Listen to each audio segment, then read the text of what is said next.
অবিবাহিত প্রেগন্যান্ট একটি মেয়ের লাশ পাওয়া যায় ধানমন্ডি লেকে। পুলিশের রিপোর্ট বলে খুন হওয়ার পরেও রেহাই পায়নি ফারিয়া নামের ওই মেয়েটির শরীর। মারা যাওয়ার পরও তার লাশ শিকার হয়েছিল লালসার। তার লাশের উপরেই চালানো হয় পৈশাচিক নির্যাতন। আর এই কেসের তদন্তে নামে পুলিশ অফিসার মিরাজ। তবে কোনো ক্লু না পেয়ে সে সাহায্য নেয় সেজান নামের একটি লোকের, যে টাইম ট্রাভেল করতে পারত।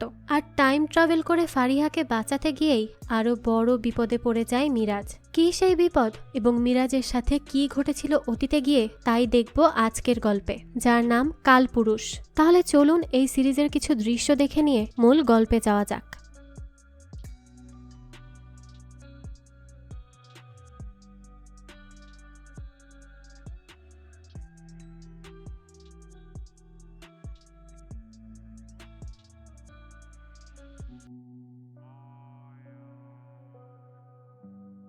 শুরুতেই আমরা একটা মেয়েকে দেখি যে রাতের বেলা নির্জন একটা জায়গায় হাঁটাহাঁটি করছিল। আর তখনই একজন লোক এসে তার উপর অতর্কিত হামলা চালায় এবং গলা কেটে তাকে হত্যা করে ফেলে। পরে দেখা যায় দুজন ছেলে লেকের পাশে একটি পার্কের লাশ দেখে। আর এটা দেখেই তারা তাড়াতাড়ি পুলিশকে খবর দেয়। আর পুলিশও দ্রুত সেখানে আসে।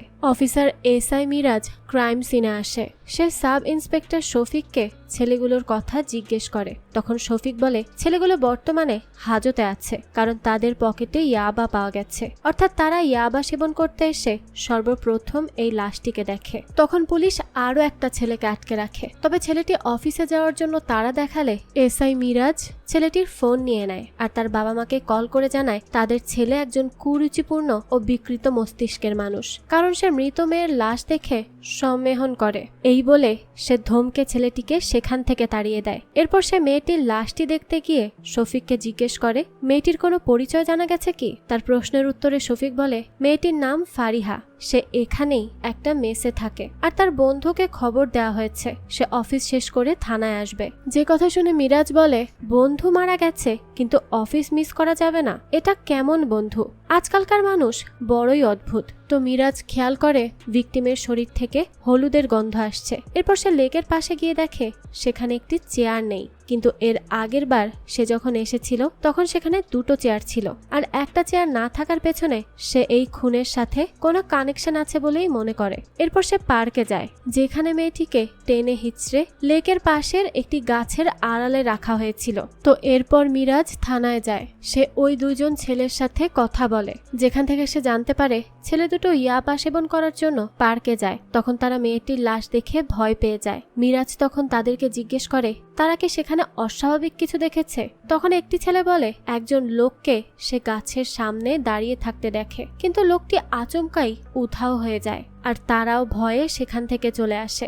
ছেলেগুলোর বয়ান জানার পর মিরাজ শফিককে পার্কের সিসিটিভি ফুটেজ বের করতে বলে। এরপর সে এসিপি হোসেনের সাথে দেখা করতে যায়। তখন এসিপি তাকে তাড়াতাড়ি এই কেসটি ক্লোজ করে দিতে বলে, কিন্তু মিরাজ বলে তার মনে হয় না সেই ছেলেগুলো খুন করেছে, কারণ ইয়াবা পকেটে নিয়ে কেউ খুন করে আবার পুলিশকে কল করবে না, তাই বাকিটা পোস্টমর্টেম রিপোর্ট এলেই জানা যাবে। এই বলে সে চলে যায়। এরপর সে ফারিহার রুমমেট তানিয়াকে জিজ্ঞাসাবাদ করে। তানিয়া জানায় ফারিহার বাবা মার ডিভোর্স হয়ে গেছে এবং তার মা কানাডায় থাকে আর ফারিহা ছিল বেকার, সে একা থাকতেই পছন্দ করত। তানিয়া আরো বলে সে ফারিহাকে অনেকবার বারণ করেছে রাতের বেলা পার্কে যেন সে হাঁটাহাঁটি না করে, কিন্তু সে তার কথাই শুনতো না। কথায় কথায় তানিয়া জানায় ফারিয়া মাঝে মাঝে কলিগদের সাথে দেখা করতে যেত। এই কথা শুনে মিরাজ বলে সে তো একটু আগেই বলেছে ফারিহা চাকরি করে না, কিন্তু এখন আবার বলছে ফারিহার কলিগ রয়েছে। তখন তানিয়া বলে ফারিহা এখন চাকরি করে না, কিন্তু আগে করত। ওইদিকে শফিক ফারিহারি বাড়ির একজন সিকিউরিটি গার্ডকে জিজ্ঞাসাবাদ করে। তখন গার্ড জানায় সে 1 মাস হয়েছে চাকরিতে জয়েন করেছে, কিন্তু সে প্রায়ই ফারিহাকে রাতের বেলা হাঁটার জন্য বের হতে দেখত। এরপর মিরাজ সালাম নামের একজন লোককে জিজ্ঞাসাবাদ করে যে রোজ সকালবেলা পার্কে হাঁটাহাঁটি করে। সালাম বলে সে প্রায় সময়ই ফারিহাকে দেখত। মিরাজ খেয়াল করে সালাম খুব পরিপাটি এবং গোছালো লোক। সালামের মতে যে এই কাজ করেছে তাকে শয়তান গ্রাস করে ফেলেছে, আর শয়তানের হাত থেকে মুক্ত হওয়ার জন্য তাদেরকে বেশি বেশি নামাজ পড়তে হবে। মিরাজ তখন তাকে জিজ্ঞেস করে সে কি জানতো যে ফারিহা হিন্দু। তখন সালাম বলে সে জানতো না। সালাম আরো বলে ফারিহা হিন্দু নয়, সে মুসলিম, কারণ মুসলিম মেয়েদের শরীরে আলাদা একটা ঘ্রাণ আছে। যেই কথা শুনে মিরাজ বলে সে কি করে জানে যে হিন্দু এবং মুসলিম মেয়েদের শরীরের ঘ্রাণ আলাদা। যেই কথা শুনে সালাম চুপ করে থাকে। তখন মিরাজ তাকে বলে, আপনি এই শহর ছেড়ে কোথাও যাবেন না, বুঝতে পেরেছেন? মিরাজের আসলে তাকে একটু সন্দেহই হয়। যাই হোক, এরপর তাকে বাড়ি পাঠিয়ে দেওয়া হয়। তো অফিস শেষে মিরাজ বাসায় ফেরে। তখন তার স্ত্রীর সাথে কিছুক্ষণ গল্প করে সে দোকানে যায় সিগারেট খেতে। তখনই তার কাছে শামসুল আলম নামের একজন রিটায়ার্ড পুলিশ অফিসার কল করে। সে মিজানকে জানায় সে যেই কেসটি নিয়ে কাজ করছে এমন একটি ঘটনা অনেকদিন আগেও ঘটেছে। খুনি নিজে থেকে তাকে খোঁজার জন্য বলছে। মিরাজ তখন তার কথা বুঝতে না পারলে শামসুল আলম মিরাজকে তার ঠিকানা দিতে বলে, যেখানে সে তার ফাইলটি পাঠাবে। এই বলেই সে কল কেটে দেয়। আমরা এরপর শামসুল আলমের টেবিলে একটি খাম দেখি, যেখানে একটা তারিখ লেখা ছিল। আর শামসুল আলম ব্যাকগ্রাউন্ডে বলতে থাকে সে তাকে আগেই বলেছিল যে ঠিক এই একই তারিখে আর একটা খুন হবে। পরের দিন সকালবেলা মিরাজ ক্রাইম সিনে যায়, যেখানে গিয়ে সে লেকের পাশে থাকা চেয়ারটিতে বসে এবং লেকের দিকেই তাকিয়ে থাকে। তখনই সে লেকের পাশে একটা পায়ের চিহ্ন দেখে আর সেটার ছবি তুলে নেয়। এরপর তারা পার্কের এক পাশে গর্তও দেখে। এরপর তারা মর্গে গেলে ডাক্তার জানায় খুনি পেছন থেকে এসে ফারিহার গলার এক পাশ থেকে অন্য পাশে কেটে তাকে হত্যা করেছে। এই ঘটনাটি ঘটতে বেশি সময় লাগেনি আর ধস্তাধস্তিও হয়নি। আর ফারিহা কাঁচা হলুদের রস খেত, যার গন্ধই মিরাজ পেয়েছিল। মিরাজ তখন ডাক্তারকে জিজ্ঞেস করে যে ফারিহাকে খুন করার আগে কি তাকে শারীরিকভাবে নির্যাতন করা হয়েছিল? ডাক্তার বলে না, এমন কিছুই করা হয়নি। তবে তারা ফারিহার গায়ের উপর দুটো আলাদা আলাদা স্পার্ম পেয়েছে। যেই কথা শুনে মিরাজ অবাক হয়। সে কিছুটা স্বস্তি বোধ করে যে ফারিহাকে অন্তত শারীরিকভাবে নির্যাতন করা হয়নি। তবে তখন ডাক্তার আরও জানায় যে ফারিহা প্রেগনেন্ট ছিল, যে বিষয়টা সম্পূর্ণ কেসকে ঘুরিয়ে দেয়। এরপর মিজান পুলিশ মিটিংয়ে জানায় ফারিহা হয়তো রাতের বেলা পার্কে কারো সাথে দেখা করতে গিয়েছিল। তাছাড়াও তারা সিসিটিভি ফুটেজে তাকে রাতের বেলায় পার্কে যেতে দেখে।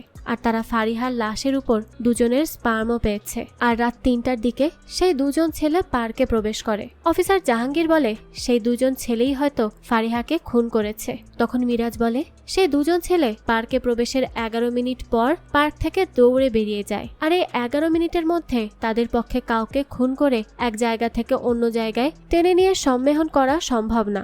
এরপর সে তাদেরকে সেই পায়ের ছাপ দেখায়। মিজানের নিজস্ব ধারণা হলো খুনি ফারিহাকে খুন করে পরিষ্কার হওয়ার জন্য লেকের পানিতে সাঁতার কাটে। আর সে যখন বলে যে ফারিহা প্রেগনেন্ট ছিল তখন সবাই অবাক হয়ে যায়, বিশেষ করে এসিপি হোসেন। মিরাজ বলে সে সকালে তার কাছে ফাইলটি পাঠিয়েছিল, কিন্তু সে তা চেক করেনি। তাছাড়াও সে জানায় তারা ফারিহার রুমমেট তানিয়াকেও জিজ্ঞাসাবাদ করেছে। এসিপি হোসেন মিরাজকে ফারিহার বাবাকে খুঁজে বের করতে বলে আর সেখান থেকে চলে যায়। মিরাজ তো বিরক্ত বোধ করে, কারণ এসিপি হোসেনের কেস সম্বন্ধে কোনো ধারণাই নেই। এরপর সে আবারও তানিয়াকে জিজ্ঞাসাবাদ করার সময় বলে ফারিহা প্রেগনেন্ট ছিল। এই কথা কি আপনি জানতেন? যেই কথা শুনে তানিয়া অবাক হয়ে যায় আর বলে ফারিহার তো বয়ফ্রেন্ড আছে যার নাম রিফাত। এই কথা শুনে মিরাজ তানিয়াকে বকা দেয়, কারণ সে তার কাছ থেকে এত বড় একটা কথা লুকিয়ে গেছে। তানিয়া বলে আসলে রিফাত বিবাহিত, তাই সে তা প্রকাশ করতে চায়নি। এরপর মিরাজ রিফাতের বাড়িতে যায়, যেখানে রিফাত না থাকলেও তার স্ত্রীর সাথে সে কথা বলে, কিন্তু সে তেমন কোনো তথ্যই পায় না। এরপর আমাদের রিটায়ার্ড অফিসার শামসুল আলমকে দেখানো হয় যে তার ফাইলটি নিয়ে ঢাকার উদ্দেশ্যে রওনা দেয়। এদিকে মিরাজ বাসায় ফিরে তার স্ত্রীর সাথে ফারিহার ব্যাপারে কথা বলে। তার স্ত্রী যখন জানতে পারে যে ফারিহা প্রেগনেন্ট ছিল তখন সেও অবাক হয়ে যায়। সে ফারিহার পরিবারকে কিছু জানাতে বারণ করে। মিরাজ বলে সে বুঝতে পারছে না সে কোন সূত্র দিয়ে কেসটি সমাধান করবে। তখনই তার স্ত্রী উঠে নামাজ পড়তে লাগে। তখন মিরাজ বলে নামাজ পড়লে কি তার কাছে এভিডেন্স আসবে? তখন তার স্ত্রী বলে হয়তো আসবে। এই বলেই সে নামাজ পড়তে লাগে। তখন মিরাজ বিরক্ত হয়, কিন্তু তখনই শফিক তাকে কল করে মর্গে আসতে বলে। এই খবর পেয়েই মিরাজ মর্গে যায় আর সিসিটিভি ফুটেজে দেখে একজন লোক মর্গে ঢুকে ফারিহার লাশ দেখছে। তারা মর্গের বাইরের সিসিটিভি ফুটেজ দেখতে চাইলে তাদেরকে জানানো হয় বাইরের ফুটেজ তো 2 দিন পর পরই ডিলিট করে দেওয়া হয়। এই কথা শুনে তো মিরাজ খুবই বিরক্ত হয়, কারণ কে এই লোক এবং কোথা থেকে সে এসেছে এই ব্যাপারে কেউ জানে না। এরপর তারা মর্গের সিকিউরিটি গার্ডের সাথে কথা বলে। তখন সিকিউরিটি গার্ড জানায় সে 15 মিনিটের জন্য খাবার খেতে গিয়েছিল, কিন্তু মর্গের চাবিগুলো সেখানকার একটি রুমেই থাকে, যেখান থেকে চাবি নিয়ে যে কেউ মর্গের ভেতর প্রবেশ করতে পারবে। তো সিকিউরিটি গার্ডের কাজের প্রতি দায়িত্বহীনতা দেখে মিরাজ খুব রেগে যায়। এরপর এরপর তারা দুজন মিলে ফারিহার লাশ দেখতে গিয়ে দেখে তার লাশে সূচ ফুটানোর দাগ, যেটা আগে ছিল না। আর এটা দেখে মিরাজ রেগে শফিককে ফুটেজে দেখা ওই লোকটিকে খুঁজে বের করতে বলে। শফিক তখন তাকে 3 দিনের সময় দিতে বলে। এরপর আমাদের 8 দিন পরের দৃশ্য দেখানো হয়, যেখানে তারা ফুটেজে দেখানো লোকটির খোঁজ পেয়ে তার বাড়িতে যায়, যেটা একটা পুরাতন বাড়ি ছিল। তারা বাড়ির ভেতর প্রবেশ করে কেমিক্যাল সহ অনেকগুলো বই এবং প্রাণীদের মৃতদেহ বয়মে রাখা দেখতে পায়। অর্থাৎ এই লোক এই প্রাণীদের মৃতদেহ সংরক্ষণ করে থাকে। আর এইসব দেখে মিরাজরা বুঝতে পারে সেখানে মোটামুটি ওষুধ বানানোর সরঞ্জাম রয়েছে। সেই সময় ফুটেজে দেখা লোকটি 1 প্লেট ভাত নিয়ে সেই ঘরে প্রবেশ করে।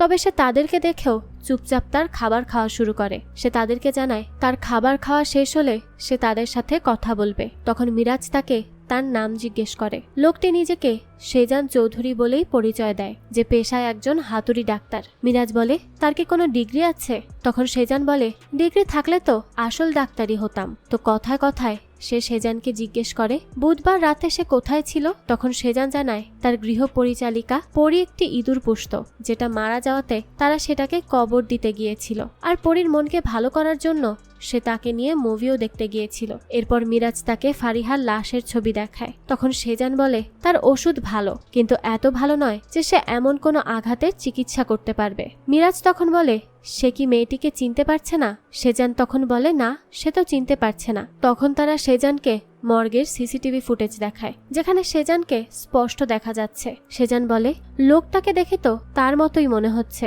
তো মিরাজ বলে তার সেজানের কথাগুলো বিশ্বাস করতে ইচ্ছে করছে, কিন্তু সে পারছে না। সেজান বলে তাহলে কি সে সত্যি কথা বলবে? মিরাজ তখন তাকে সত্যি বলতে বলে। সেজান বলে তার নিজেরও কোনো ধারণা নেই যে সে মর্গে কেন গিয়েছিল। মিরাজ সেজানকে তখন গ্রেফতার করে থানায় নিয়ে আসে।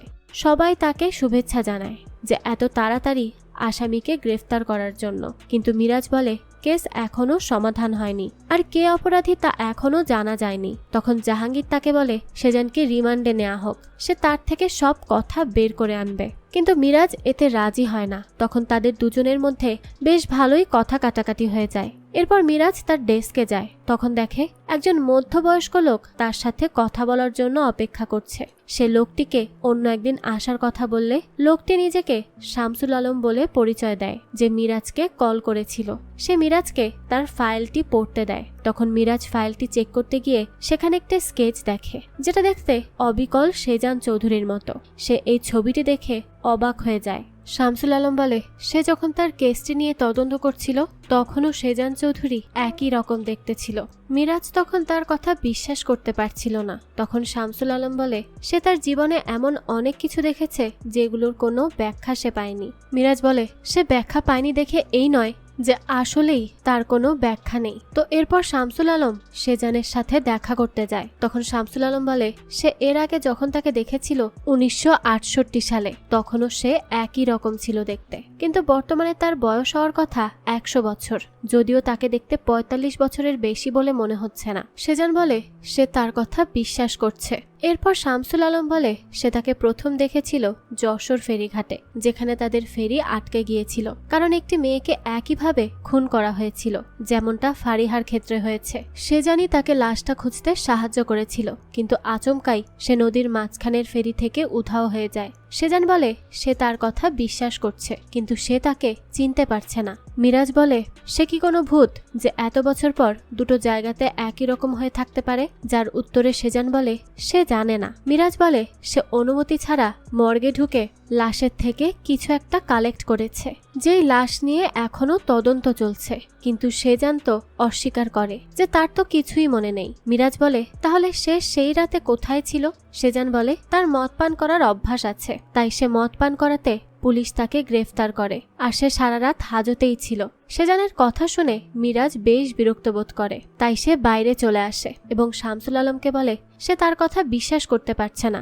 এত বছর পর একজন লোক কিভাবে ফিরে আসতে পারে? এটা কোনো সায়েন্স ফিকশন তো নয়। তখন শামসুল আলম বলে তারা যা কিছু দেখছে সেই সব কিছুই সায়েন্সের ফিকশন। মিরাজ বলে সে কি করে জানে যে আবারও খুন হতে চলেছে? তখন শামসুল আলম বলে তাকে 50 বছর আগেই চিঠির মাধ্যমে তারিখের কথা বলা হয়েছিল, আর মিরাজকেও খুঁজে বের করতে বলা হয়েছে, কিন্তু মিরাজ তার কথা কিছুতেই বিশ্বাস করতে পারছিল না। তার মতে সে এবং সেজান মিলে তাকে বোকা বানাচ্ছে।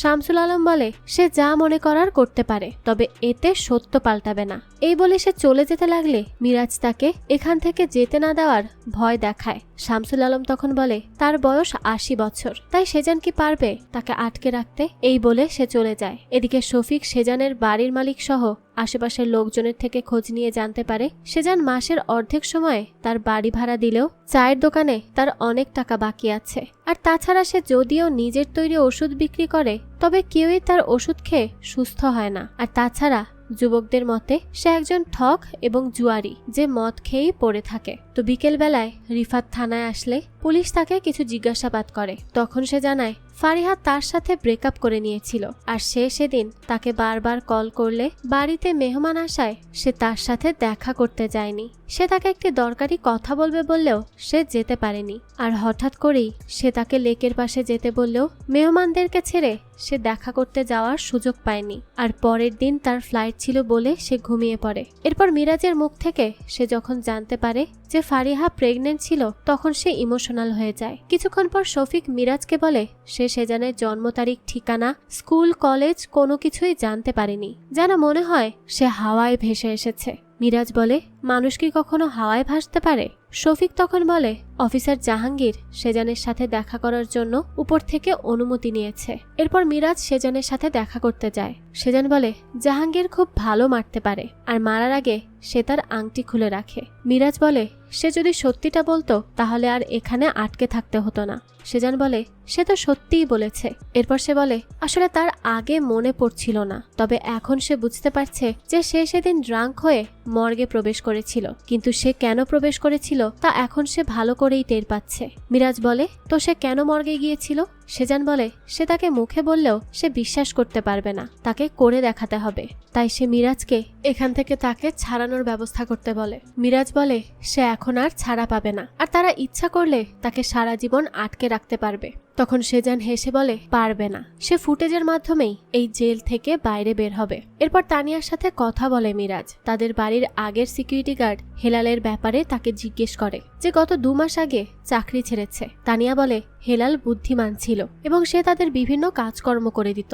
আর তারা যেহেতু 2জন মেয়ে থাকতো, তাই প্রতিবেশীরা প্রায় তাদের বাড়িতে আসতো খোঁজ খবর নেওয়ার জন্য। কিন্তু ফারিয়ার এসব কিছুতেই যায় আসে না। সে বেশিরভাগ সময় বাড়িতে শর্টস পরে ঘুরে বেড়াতো, আর কেউ তাদের বাড়িতে আসলেও সে এইভাবেই ছোট ছোট কাপড় পরে তাদের সামনে চলে যেত।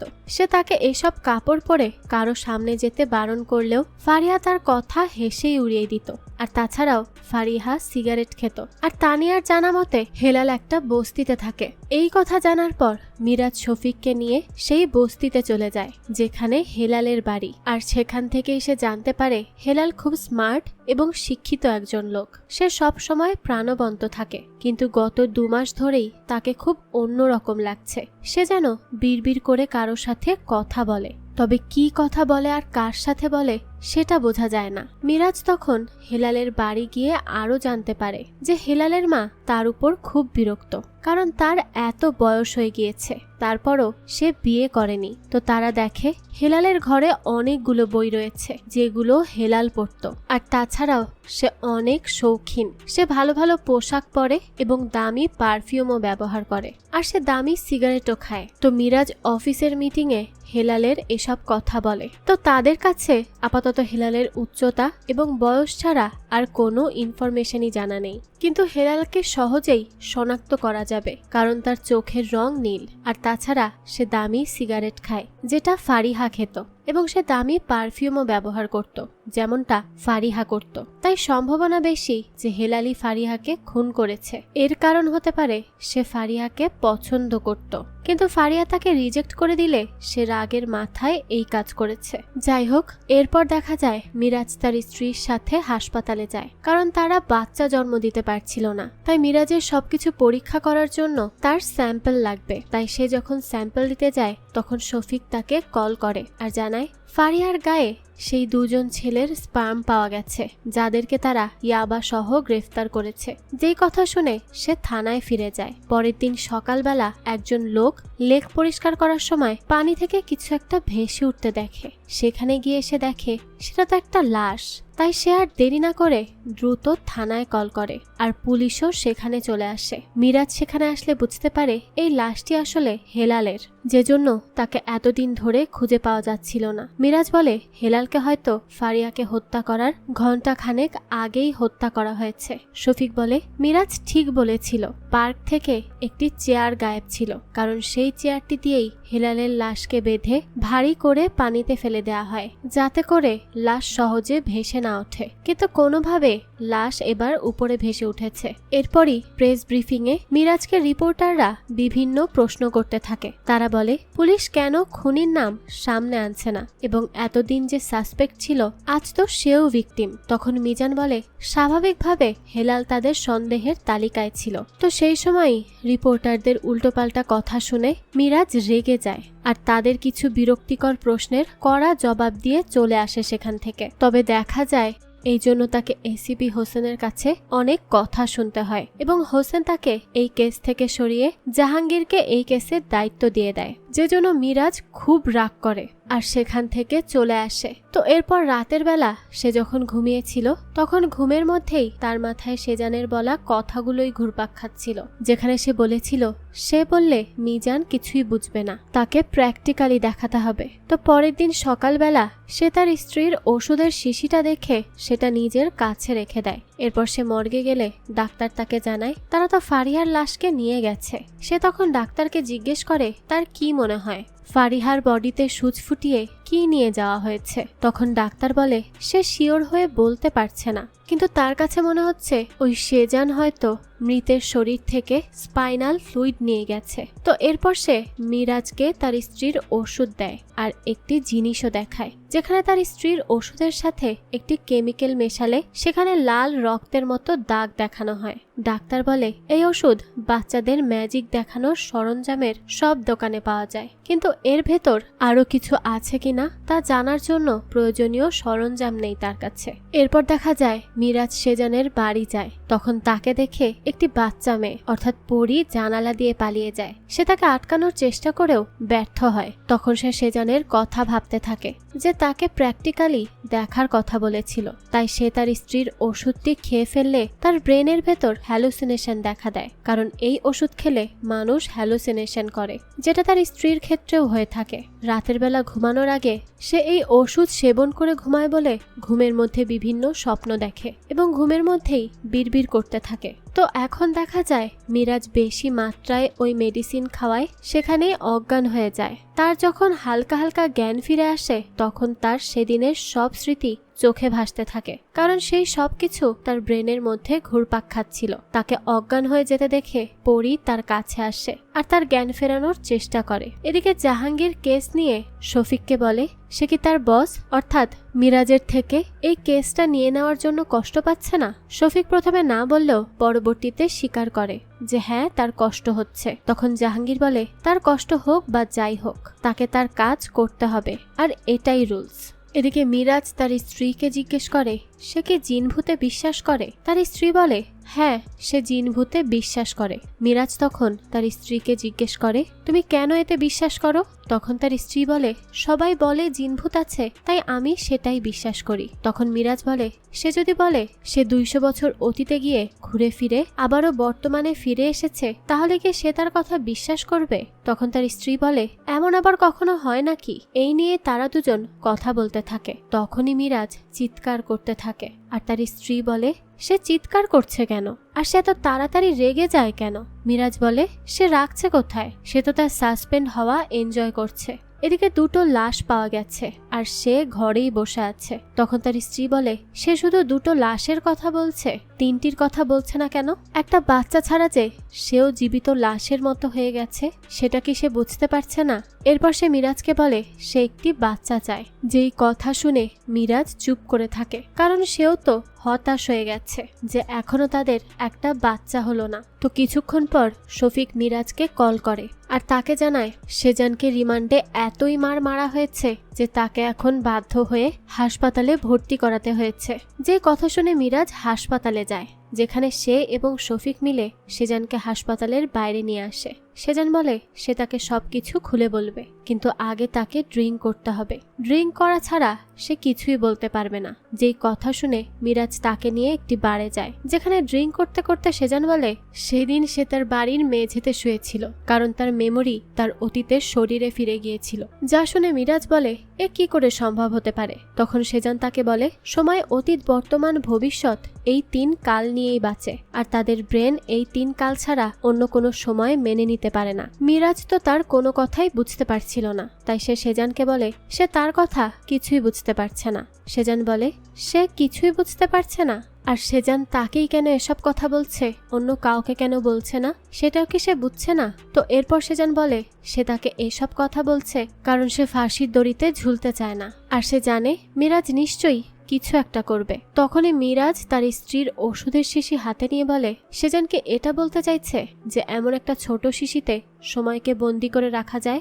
সেজান বলে সময়কে বন্দি করে রাখা যায় না, এটা শুধুমাত্র একটা মাধ্যম। মিরাজ বলে সে তার একটা কথাও বিশ্বাস করতে পারছে না, আর সে কি এই ওষুধ খেয়ে যে কোনো সময় ফিরে যেতে পারবে? সেজান বলে সে পারবে না, 1000টা মেমোরির মধ্যে ঘুরপাক খাবে, আর ডোজ যদি বেশি হয়ে যায় তাহলে এমনটাও হতে পারে যে সে আর জাগলই না। তার ভাগ্য ভালো ছিল তার বাড়িতে পড়ি ছিল যে তার জ্ঞান ফিরিয়ে এনেছে। মিরাজ বলে তাহলে কি সে সময়কে আটকাতে পারবে না? সেজান বলে সে একটা নির্দিষ্ট মাধ্যমে নির্দিষ্ট মেমোরিকে আটকে রাখতে পারবে, যার সবচেয়ে সহজ মাধ্যম হলো লাশ।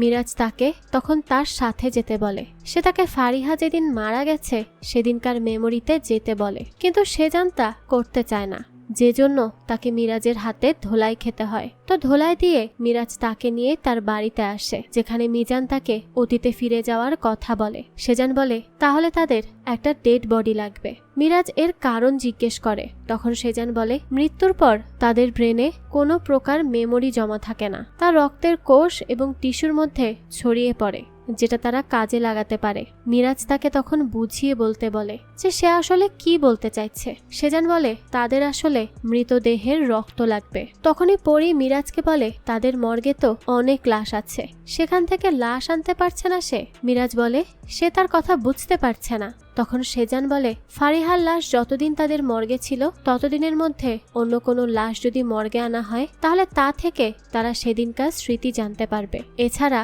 অন্য কোনোভাবে তারা তা জানতে পারবে না। আর সেই সময় কোনো লাশ মর্গে রাখা হয়নি, তাই তারা কিছুই জানতে পারবে না। মিরাজ তখন কিছুক্ষণ এদিক সেদিক হেঁটে চিন্তা ভাবনা করে, আর সেজানকে জিজ্ঞেস করে লাশটা কি শুধু মানুষের হতে পারে, অন্য কিছুর নয়? যে কথা শুনে সেজানের মাথায় বুদ্ধি আসে এবং তারা দুজন মিলে পরি সেই ইঁদুরের লাশটি মাটির নিচ থেকে উদ্ধার করে। পরি তাদেরকে এমনটা করতে দিতে না চাইলেও সেজান তাকে ধরে রাখে। এরপর তারা ইঁদুরের লাশ নিয়ে বাড়ি ফিরে রক্ত কালেক্ট করে। সেজান রক্ত পরীক্ষা করার সময় পরীকে চা বানাতে বলে, কিন্তু সে তো অনেক রেগেছিল, তাই বলে সে চা বানিয়ে দিতে পারবে না, কারণ তারা তার ইঁদুরকে কবর থেকে তুলে এনেছে। সেজান তখন রেগে তাকে বকা দিতে লাগলে মিরাজ পরীকে 50 টাকা দেয়। তখনই সে চা বানাতে চলে যায়, যা দেখে সেজান বিরক্ত হয় আর বলে তারা পুলিশরা কি ঘুষ ছাড়া কোনো কাজই করতে পারে না? এরপর মিরাজ তাকে জিজ্ঞেস করে ইঁদুরের রক্ত দিয়ে তাদের কাজ হবে তো? যার প্রশ্নের উত্তরে সেজান জানায় সম্ভাবনা খুব বেশি না, তবে মানুষের রক্ত পেলে বেশি ভালো হতো, তাহলে আর কোনো ডাউট থাকতো না। এদিকে জাহাঙ্গীর গাড়ি নিয়ে সেজানকে দেখতে হাসপাতালের উদ্দেশ্যে রওনা দেয়। অন্যদিকে মিরাজ সেজানকে বলে তারা কি অতীতে গিয়ে ফারিহাকে বাঁচাতে পারবে না? সেজান বলে তারা তা করতে পারবে না, কারণ তারা অতীতকে পরিবর্তন করতে পারবে না। তখন মিরাজ বলে অতীতে গিয়ে ফারিহার স্যাম্পল কালেক্ট করা কি অতীতকে পরিবর্তন করা নয়? সেজান বলে, তা নয়, অতীতের এমন কিছু আছে যা তারা পরিবর্তন করতে পারে না, কারণ যা ঘটার তা ঘটবেই। বিষয়টি অনেকটা ভাগ্যের মতো, ভাগ্যে যা লেখা আছে তা হবেই। তখন মিরাজ বলে সে ভাগ্যে বিশ্বাস করে না। সেজান বলে সেও করত না, কিন্তু টাইম ট্রাভেল করার পর থেকে এই পৃথিবীতে তার কোনো কিছুকেই অবিশ্বাস হয় না। আর সে কি ভেবেছে সে সবকিছু জানতে পেরে অতীতে গিয়ে কাউকে বাঁচানোর চেষ্টা করেনি? এই বলে সে কিছুটা ইমোশনাল হয়ে পড়ে। এদিকে জাহাঙ্গীর হাসপাতালে গিয়ে জানতে পারে সেজান চৌধুরীকে মিরাজ নিয়ে চলে গেছে, কিন্তু পাহারা দেওয়া পুলিশ তাদেরকে আটকায়নি। নিরাপত্তায় থাকা কনস্টেবল বলে মিরাজ যেহেতু এই কেস নিয়ে কাজ করছিল তাই সে তাকে বাধা দেয়নি। যে কথা শুনে জাহাঙ্গীর রেগে যায় আর তাদের দুজনকে খুঁজে বের করে আনতে বলে। এরপর সেজান ওই স্যাম্পলটি তৈরি হয়ে গেলে মিরাজকে নিয়ে একটি সিক্রেট রাস্তা দিয়ে একটি রুমে যায়, যেখান থেকে মূলত সে টাইম ট্রাভেল করত। সে মিরাজকে বলে স্যাম্পলটি তার রক্তের সাথে মিশলে সে সেদিন রাতে ফিরে যাবে, কিন্তু মিরাজ কিছুটা ভয় পাচ্ছিল। সে স্যাম্পলটা নিজের ভেতর নিতে চাইছিল না, যা দেখে সেজান বলে সে তার কাছে আসেনি, মিরাজই কিন্তু তার কাছে এসেছে আর সেই এখন পিছু সরে যাচ্ছে। এই বলে সে তাকে চলে যেতে বলে। তখন মিরাজ চলে যেতে লাগে, কিন্তু তখনই সে মিরাজের ঘাড়ে ইনজেকশনটা দিয়ে তাকে অজ্ঞান করে দেয়। এরপর সেজান স্যালাইনের মাধ্যমে মিরাজের দেহে সেই স্যাম্পলটা প্রবেশ করায়। মিরাজ তখন অতীতের সেই দিনে ফিরে যায় যেদিন তারা ফারিহার লাশটি খুঁজে পেয়েছিল। সে সিগারেট খেতে বাইরে যায়, যেখানে শামসুল আলম তাকে কল করে জানায় সে সিএনজি নিয়ে হাসপাতালের কাছাকাছি আসছে, যেখানে তার সাথে মিলিত হয় সেজান, কারণ সেও স্যাম্পল তার শরীরের ভেতর প্রবেশ করিয়েছিল। এরপর মিজানের সাহায্যেই সেজান মর্গের ভেতর প্রবেশ করে আর ফারিহার স্যাম্পল কালেক্ট করে। এরপর তারা যেহেতু আবারও ভবিষ্যতে ফিরে যাবে তাই তারা স্যাম্পলটিকে একটি গাছের নিচেই লুকিয়ে রাখে। এরপর তারা ঘুম আসার জন্য অপেক্ষা করতে থাকে আর অতীতে তারা ঘুমিয়ে পড়লে মিরাজ বর্তমানে জেগে ওঠে। বুঝতে পারছেন তো, সেজান যে কোনো প্রাণী বা মানুষের রক্ত দিয়ে এমন একটা স্যাম্পল বানাতে পারে যেটা নিজের শরীরে প্রবেশ করালে তারা ঘুমের মাধ্যমে অতীতে যেতে পারে আর আবারও অতীতে ঘুমিয়ে পড়লে বর্তমানে ফিরে আসতে পারে। যাই হোক, এরপর সেজান মিরাজকে বলে তার সেই লোককে দিয়ে একটা জিনিস আনাতে হবে, আর সেই জিনিসটা হলো গাছের নিচ থেকে ফারিয়ার শরীরের সেই স্যাম্পলটা আনতে হবে। এরপর তারা রক্তের স্যাম্পলটা আনলে সেজান তা দিয়ে ওষুধ বানাতে থাকে, যেটা দিয়ে তারা আবারও অতীতে যেতে পারবে। তখন মিরাজ তাকে জিজ্ঞেস করে সে কি বিশ্বাস করে সবকিছু আগে থেকে লেখা আছে? সেজান বলে হয়তো করে বা হয়তো না। সে আরো বলে তাদের জীবনের অনেক কিছুর উপর তাদের কন্ট্রোল নেই, কোথায় জন্ম, কিভাবে জন্ম, তারা দেখতে কেমন হবে, বিশ্বাস, পছন্দ অপছন্দ ইত্যাদি কোনো কিছুর উপরই আসলে তাদের কোনো কন্ট্রোল নেই। কিন্তু কিছু কিছু ক্ষেত্রে তারা নিজেরা কন্ট্রোল করার ক্ষমতা রাখে যদি সেখানে বেছে নেওয়ার সুযোগ থাকে। মিরাজ বলে সবকিছু যদি আগে থেকেই ঠিক করা থাকে তাহলে বেঁচে থেকে লাভ কি? সেজান বলে এটাই তো তার চয়েসের উপর নির্ভর করছে, যদি সে বেঁচে থাকতে চায় তাহলে বেঁচে থাকবে আর না হলে মারা যাবে, এটা সম্পূর্ণ তাদের চয়েসের উপর নির্ভর করে। সেজান তখন তাকে আরো বলে তারা অতীতে গেলে তাদের কল্পনা শক্তি ক্ষীণ হয়ে যাবে, তারা বুঝতে পারবে না কোনটা অতীত আর কোনটা বর্তমান, এই দুইকে আলাদা করা মুশকিল হয়ে উঠবে। মিরাজ বলে সবকিছু যদি আগে থেকেই ঠিক করা থাকে তাহলে মিরাজের সাথে তার দেখা হওয়াটাও নিশ্চয়ই আগে থেকেই ঠিক করা ছিল। যাই হোক, এরপর তারা তাদের সেই সিক্রেট রুমে যায় আর ফারিহার রক্ত দিয়ে তৈরি স্যাম্পলটা শরীরের ভেতরে প্রবেশ করাতে থাকে। মিরাজ তখন এক্সাইটেড হয়ে কথা বলতে গেলে পরি তাকে কথা বলতে বারণ করে, তাহলে তার হার্ট রেট নর্মাল থাকবে, না হলে যে কোনো ধরনের বিপদ ঘটতে পারে। কিছুক্ষণের মধ্যেই মিরাজ অতীতে ফিরে যায়। সে সেদিনটায় চলে যায় যেদিন ফারিহার মৃত্যু হয়েছিল।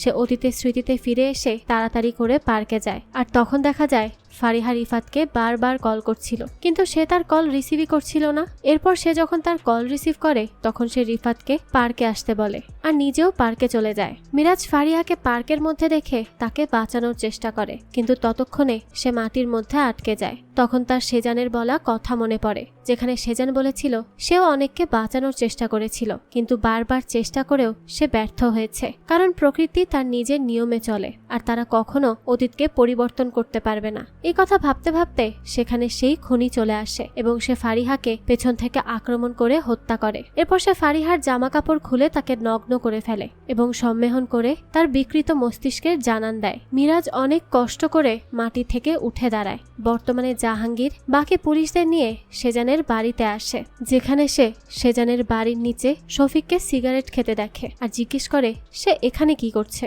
তখন শফিক জানায় সে সেজানের জন্য অপেক্ষা করছে, যদি সে এখানে আসে তাহলে সে তাকে গ্রেফতার করবে। কিন্তু জাহাঙ্গীর তার কথা বিশ্বাস করে না। সে শফিককে নিয়ে সেজানের বাড়ির ভেতর প্রবেশ করে এবং চারিদিকে খুঁজতে থাকে। সে মিরাজকে কল করলে শফিক দেখে মিরাজের ফোন টেবিলের উপর পড়ে আছে, তাই সে মোবাইলের উপর আস্তে করে জাহাঙ্গীরের চোখের অগোচরেই একটা বই রেখে দেয়। কিন্তু জাহাঙ্গীর মেঝেতে সেজানের সিক্রেট দরজা খোলার দাগ দেখতে পায়, তাই সে শফিককে জিজ্ঞেস করে মিরাজরা কি এখানে আছে। শফিক তখন অস্বীকার করে। তখন সে শফিককে থাপ্পড় মেরে বসে, যে জন্য শফিক তাকে সিক্রেট দরজাটি খুলে দেয়। এরপর দেখা যায় তারা রুমের সামনে গিয়েই ডাকতে থাকে। তখন পরি বুঝতে পারে তারা ধরা পড়ে যেতে চলেছে, তাই সে তার মতো করে তাদেরকে আটকাতে চায়, তবে ব্যর্থ হয়। তখনই সে সেজানের স্যালাইনের নল খুলে দেয়, যে জন্য সে ঘুম থেকে জেগে ওঠে। আর ততক্ষণে পুলিশ দরজা ভেঙে রুমের ভেতরে প্রবেশ করে। সেজান তখন জাহাঙ্গীরকে বলে সে যেন মিরাজকে ঘুম থেকে না ডাকে, কারণ এখন তাকে জাগালে সে মারা যেতে পারে। কিন্তু জাহাঙ্গীর তার দিকে পিস্তল তাক করে বলে সে জানে তাকে কি করতে হবে। কিন্তু তখন সুযোগ বুঝে শফিক জাহাঙ্গীরকে ধরে ফেলে এবং পরি ইঞ্জেকশন দিয়ে তাকে সাময়িকভাবে প্যারালাইজড করে দেয়। আর মিরাজের অতীতে সেই পার্কে সে ওই লোকটির উপর আক্রমণ করে। তখন সে দেখে লোকটি আর কেউ নয়, ফারিহার আগের দারোয়ান হেলাল। হেলাল মিরাজকে পুলিশের কাপড় পরে আসতে দেখে ফারিহার সব কথা বলে। সে জানতো ফারিহা তাকে দিয়ে কি ওষুধ আনাতো এবং কি করত। সে এটাও জানতো যে ফারিহার রিফাতের সাথে অবৈধ সম্পর্ক রয়েছে, আর সে ফারিহাকে খুন করতে আসেনি। কিন্তু কিভাবে হয়ে গেছে তা সে জানে না। তাই সে থানায় আত্মসমর্পণের কথা বলে মিরাজের কাছাকাছি আসে, আর তার দিকে তখনই অস্ত্র তাক করে এবং মিরাজকে ভয়ভীতি দেখিয়ে বাধ্য করে ফারিহাকে সম্মেলন করতে, যেটা মিরাজ করতে না চাইলেও অস্ত্রের মুখে জিম্মি করে তাকে দিয়ে জোরপূর্বক এই ঘৃণ্য কাজটি করানো হয়। মিরাজের নিজের উপর তখন অনেক রাগ হয়। সে যেন পাপীকে ধরতে এসে নিজেই পাপ কাজে জড়িয়ে পড়েছে। তাই সে রেগে আচমকা হেলালের উপর আক্রমণ করে এবং তার মাথা বারবার দেয়ালে আঘাত করে তাকে সেখানেই হত্যা করে ফেলে। এরপর সেই ফারিহার লাশটিকে টেনে গাছের আড়ালে নিয়ে যায় এবং তার কাপড়গুলো একসাথে করে সেখানে থাকা একটি ঘরের চালে রেখে দেয়। এরপর সে পার্কের একটি চেয়ার নিয়ে সেটাতে হেলালের লাশ বেঁধে পানিতে ডুবিয়ে দেয়। আর এই চেয়ারটি সে নিজেই তদন্তের শুরুতে খেয়াল করেছিল যে এখানে দুটো চেয়ার থাকার কথা, কিন্তু ছিল একটা চেয়ার। আর সেই সর্বপ্রথম লেকের পাড়ে পায়ের ছাপ আবিষ্কার করে, যেটা তার নিজের ছিল। বর্তমানে মিরাজের জ্ঞান ফিরে আসে, যা দেখে সেজান জাহাঙ্গীরকে বলে তারা খুব শীঘ্রই কেস ক্লোজ করে দিবে। কিন্তু মিরাজ অবাক হয়েই বসে থাকে, কারণ সে অতীতে যা করেছে তা সে কল্পনাও করতে পারে না। পরের দিন সকালবেলা তারা পার্কের অস্থায়ী ঘরের চাল থেকে ফারিহার রক্ত মাখা কাপড় চোপড়গুলো উদ্ধার করে। এরপর মিরাজ সেই লোকটির সাথে দেখা করে যে রোজ পার্কে হাঁটাহাঁটি করে। সে লোকটিকে জিজ্ঞেস করে, সে বলেছিল শয়তান তাদেরকে গ্রাস করে ফেলে, আর শয়তান যদি তা করে থাকে তাহলে তারা এর থেকে কিভাবে মুক্তি পাবে। তখন সেই লোকটি বলে তারা সৃষ্টির সেরা জীব, মহান আল্লাহ তাদের প্রায়শ্চিত্ত করার সুযোগ দিয়েছে, যা জিনদেরও দেয়নি, তাই তাদেরকে প্রায়শ্চিত্ত করতে হবে। মিরাজ বলে দিনে 5 বার নামাজ পড়ে তাদেরকে প্রায়শ্চিত্ত করতে হবে, তাই তো। এরপর সে লোকটিকে জিজ্ঞেস করে যে ফারিহাকে খুন করেছে অর্থাৎ হেলাল, তাকেও কেউ একজন খুন করেছে, এখন তার কি মনে হয় তাদের কি হেলালের খুনিকে খুঁজে বের করা দরকার? তখন সেই লোকটি বলে এটা তাদের কাজ, তারা জানে কি করতে হবে আর না করতে হবে। বাইরে থেকে দেখতে এটাকে খারাপ বলে মনে হলেও হয়তো দ্বিতীয় খুনি ঠিক কাজই করেছে, বা এর উল্টোটাও হতে পারে। ইন্টেনশনই সবকিছু, আর নিয়ত ভালো থাকাটাই জরুরি, কারণ সমস্ত কাজ নিয়তের উপর নির্ভর করে যে সেটা ভালো কাজ না খারাপ।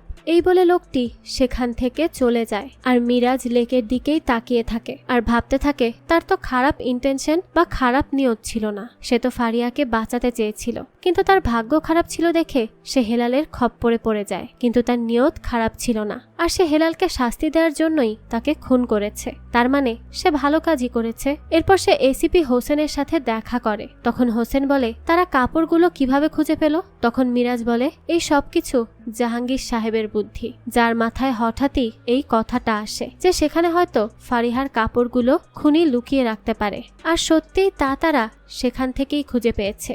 এসিপি তখন তাকে হেলালের খুনিকে খুঁজে বের করতে বলে। সে জানায় আগে তারা একটি কেস সম্পূর্ণ শেষ করুক, এরপর নতুন কেসে যাবে। এরপর সে সেজানের কথা জানতে চাইলে মিরাজ বলে সেজানের বিরুদ্ধে আসলে তেমন কিছুই জানা যায়নি, কারণ সেজান একজন মদ্যপ লোক এবং ভুয়া হাতুড়ি ডাক্তার। এর বেশি তার বিরুদ্ধে আর কোনো ইনফরমেশনই পাওয়া যায়নি। যাই হোক, এরপর সে 2 সপ্তাহের ছুটি চাইলে তাকে 3 দিনের ছুটি দেওয়া হয়। এরপর আমাদের 2 মাস পরের দৃশ্য দেখানো হয়, যেখানে মিরাজ এবং সেজান পার্কের লেকের পাশেই বসে থাকে। মিরাজ সেজানকে বলে সে তার আবিষ্কারের কথা কাউকে জানাচ্ছে না কেন। তখন সেজান বলে জানালে কি হবে, কিছুই না, সে তা কাউকে জানাতে চায় না। মিরাজ বলে তারা অনেক খুনিকে ধরতে পারবে এবং অপরাধও কমবে এর মাধ্যমে, কিন্তু সেজান তার কথায় রাজি হয় না। তখন মিরাজ বলে সে যদি তা বাইরে প্রকাশ করে দেয় তখন, যার কথা শুনে সেজান হেসে দেয় আর বলে তার কথা কেউই বিশ্বাস করবে না এবং এতে করে সে নিজেই আটকে যাবে। সে মিরাজকে জিজ্ঞেস করে সে কি সত্যি সত্যি টাইম ট্রাভেল করেছে।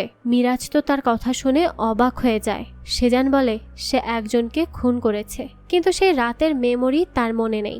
এরপর মর্গের সেই রাতে সে সিগারেট খাওয়ার জন্য গিয়ে উধাও হয়ে গেল এবং তার স্ত্রীও জানে না সে কোথায় ছিল। তাছাড়াও তার পায়ে জখম হয়ে যায় এবং বেসিনে রক্তের দাগও লেগে থাকে। মিরাজ বলে এসব বলে সে তাকে কি বুঝাতে চাইছে। সেজান বলে সে তাকে এটা বুঝাতে চাইছে যে সে ধরা পড়ে যাবে, আর ডাক্তার বলবে যে সে খুন করার পর এসব গল্প বানিয়েছে আর কেউ তাকে বিশ্বাস করবে না। আর একটা কথা, টাইম ট্রাভেল বলতে কি আদৌ কিছু এক্সিস্ট করে? কেউ তা বিশ্বাস করবে?